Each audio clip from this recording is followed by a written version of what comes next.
Радостин Жечев и Кигай Бургас срещу Божидар Петров Хикари Трявна в момента. Да се готвят Радостин Големанов Драко Найтус и Тодор Антонов Дойчев 2020. Татами 2 Васил Чалъков, Оками Дължа Асеновград и Божидар Борисов Надежда Габрова. След тях да се подготвят Никифор Василев Юнак Русе и Радислав Динев Триумф Хасково.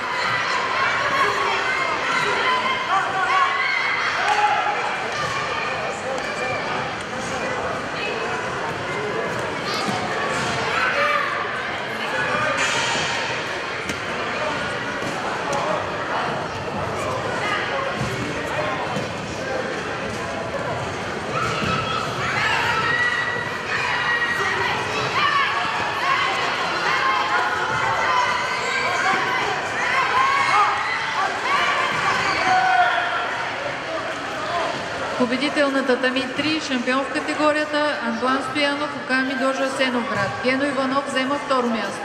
Шампион в категория до 30 кг Божидар Петров от Хикари Трявна, Радостин Жечев от Кигай Бургас е сребърен медалист. Финал в категория до 35 кг Радостин Големанов Драко Найтус срещу Тодор Антонов Дойчев 2000.